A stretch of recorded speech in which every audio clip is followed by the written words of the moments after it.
Hello friends, मैं Vinod Kumar tech TRS BK study पर आप सभी का फिर से स्वागत करता हूं। चलिए इस वीडियो के माध्यम से करंट अफेयर्स की सीरीज को आगे बढ़ाते हैं और यहां पर देखते हैं मार्च महीने के सभी प्रश्नों को। मार्च महीने में जो भी महत्वपूर्ण करंट अफेयर्स बने हैं जो आपकी आने वाले परीक्षाओं में पूछे जा सकते हैं, और साथ साथ में वे सभी प्रश्नों को भी हम यहाँ पर देखेंगे जो हाल फिलहाल के दिनों में किसी कारणवश चर्चा में रहे हैं।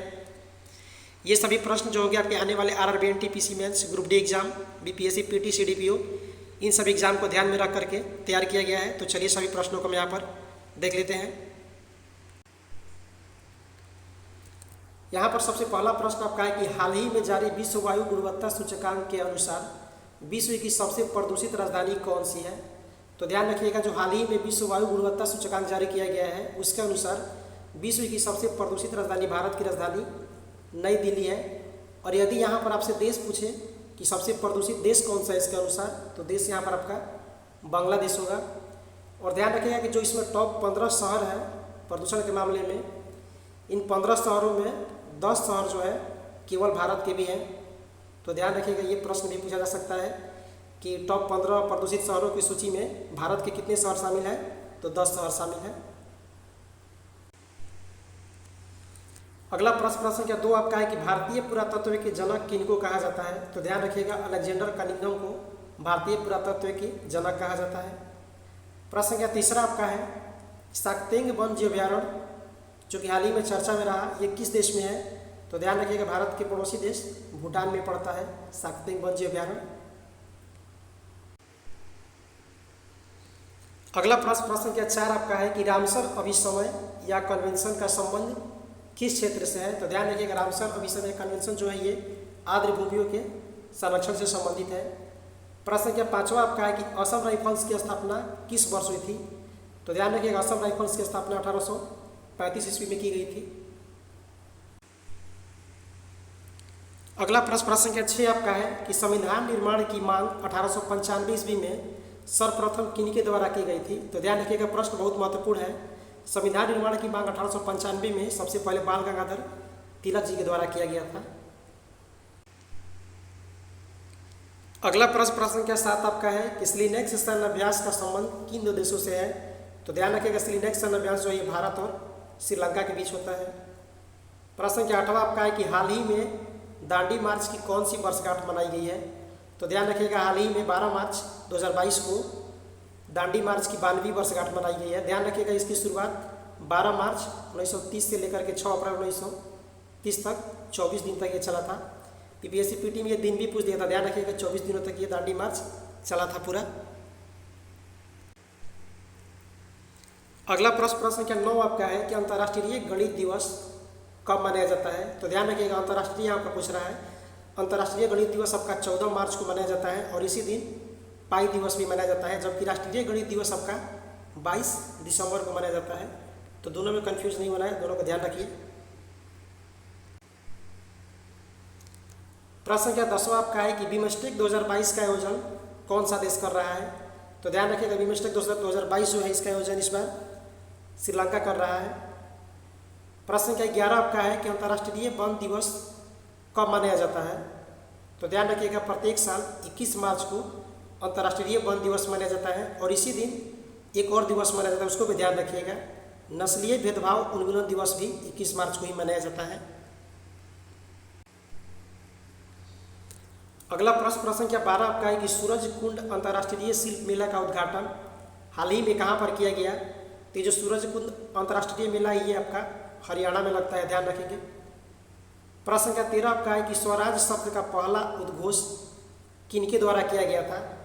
तो ध्यान रखिएगा, स्वराज शब्द का पहला उद्घोष जो किया गया था स्वामी दयानंद सरस्वती जी के द्वारा किया गया था और दादा भाई नौरोजी ने इसका 1906 के कलकत्ता अधिवेशन में प्रयोग किया था। तो यदि ऑप्शन में आपको स्वामी दयानंद सरस्वती न दिया रहे और इनमें से कोई भी न रहे तो वहाँ पर दादा भाई नौरोजी टिक कर सकते हैं, लेकिन जब ऑप्शन में ये रहेगा तो आपको स्वामी दयानंद सरस्वती लगाना है जब प्रश्न इस प्रकार पूछे कि पहला उद्घोष किसने किया था।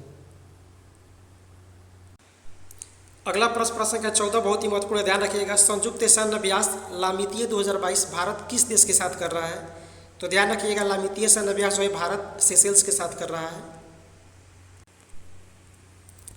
अगला प्रश्न संख्या 15 आपका है कि हाल ही में बिहार राज्य का कौन सा स्थापना दिवस मनाया गया है।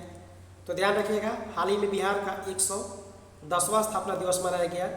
बिहार राज्य की स्थापना जो हुई थी ये बंगाल से अलग करके आपका 22 मार्च 1912 ईस्वी को की गई थी और उसके बाद 1 अप्रैल 1936 से अलग होकर के उड़ीसा राज्य बना और फिर बिहार से 15 नवंबर 2000 ईस्वी को अलग होकर के झारखंड राज्य बना।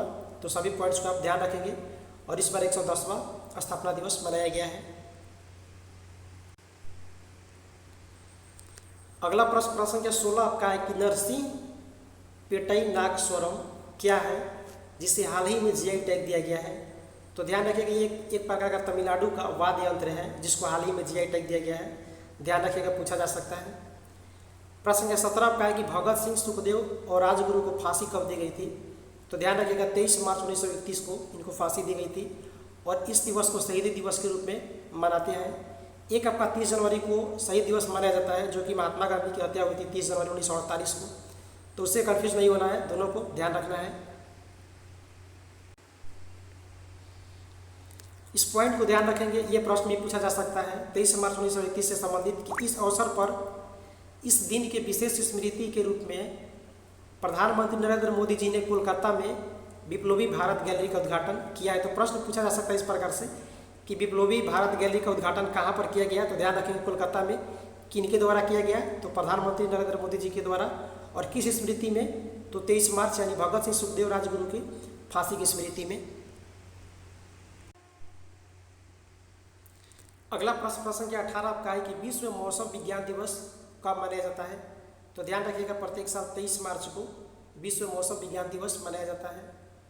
प्रश्न संख्या 19 आपका है कि विश्व टीबी रोग दिवस कब मनाया जाता है। ये प्रत्येक साल 24 मार्च को मनाया जाता है और बहुत बार एग्जाम में पूछा गया है, ध्यान रखेंगे। इस बार इसका थीम आपका है invest to in TB and save lives. Theme को ध्यान रखेंगे, आजकल के एग्जाम में थीम भी पूछे जा रहे हैं।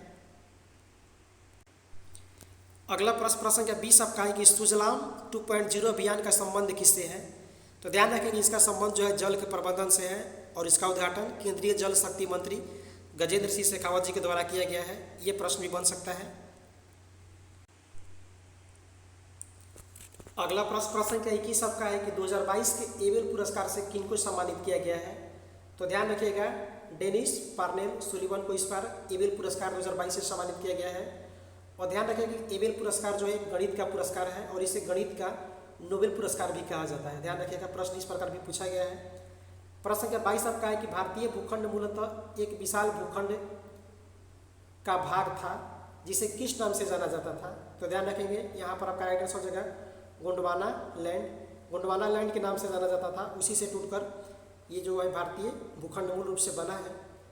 प्रश्न संख्या 23 आपका है अकाल पुरुष गांधी पुस्तक के लेखक कौन है। तो ध्यान रखेंगे अकाल पुरुष गांधी पुस्तक के लेखक है जनेंद्र कुमार।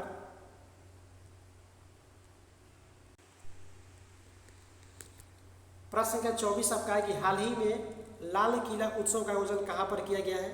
तो ध्यान रखेंगे इसका आयोजन नई दिल्ली में किया गया है और इसका एक अन्य नाम दिया गया था भारत भाग्य विधाता। तो प्रश्न पूछा जा सकता है कि लाल किला में उत्सव जो आयोजन किया गया उसका अन्य नाम क्या दिया गया है। तो उसका नाम दिया गया भारत भाग्य विधाता और ध्यान रखेंगे कि इसका उद्देश्य था विरासत संरक्षण और पर्यटन को बढ़ावा देना।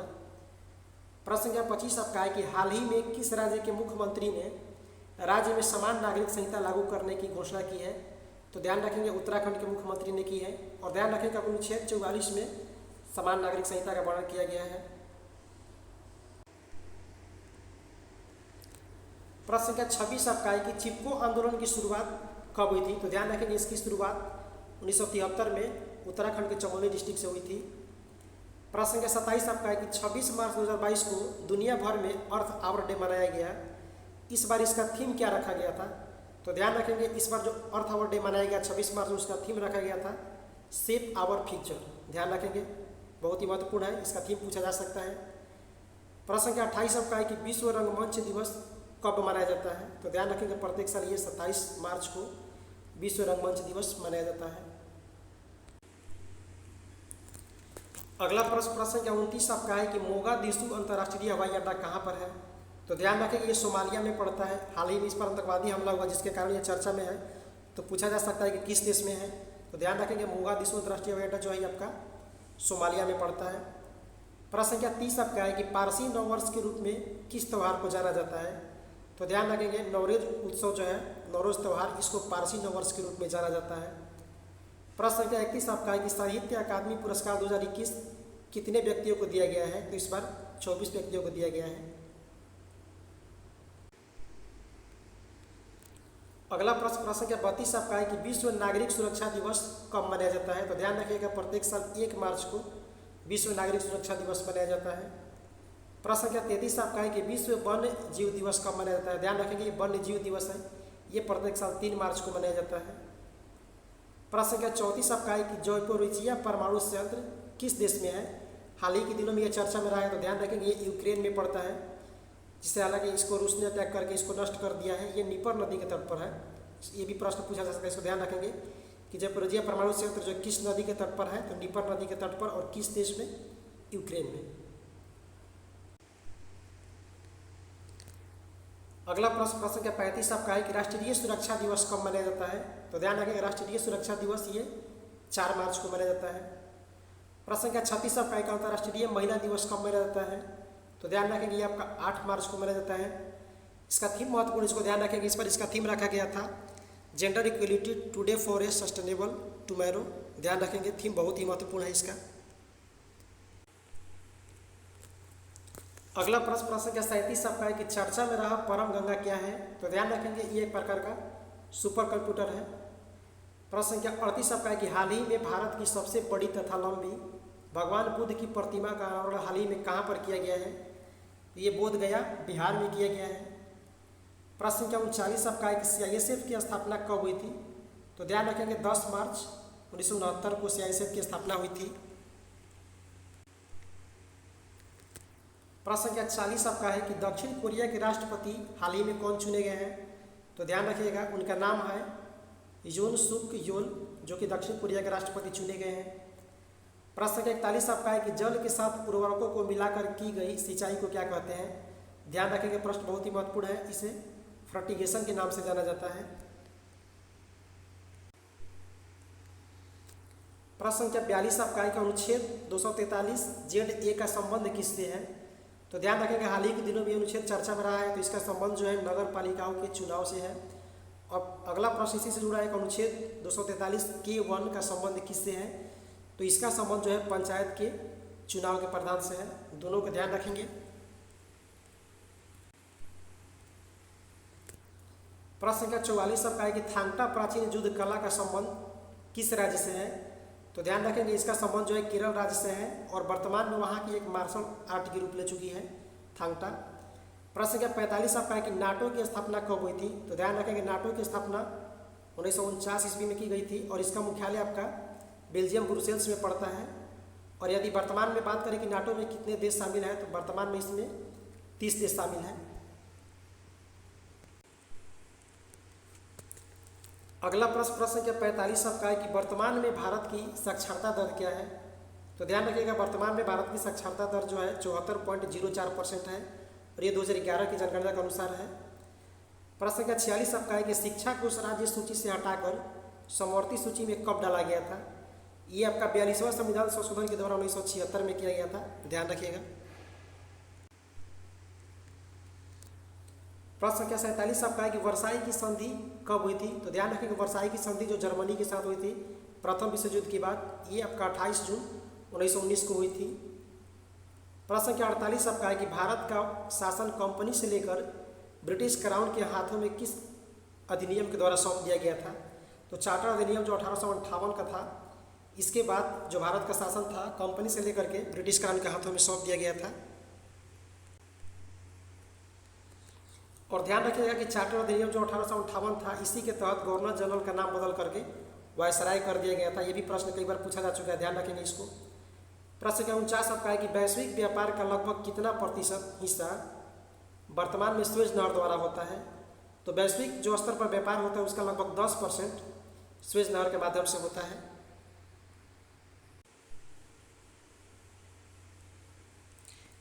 अगला प्रश्न संख्या 50 और इस सीरीज का सबसे अंतिम प्रश्न आपका है कि वैश्विक स्तर पर गेहूं का सबसे बड़ा निर्यातक देश कौन सा है? तो ध्यान रखेंगे गेहूं का सबसे बड़ा निर्यातक देश आपका रूस है, और यहाँ पर जब उत्पादक पूछेगा तो उत्पादक आपका चीन हो जाएगा। दोनों प्रश्नों को ध्यान रखेंगे। तो चलिए दोस्तों, अगर वीडियो अच्छा लगा तो वीडियो को एक लाइक जरूर कर दीजिए, अपने दोस्तों में से शेयर कर दीजिए।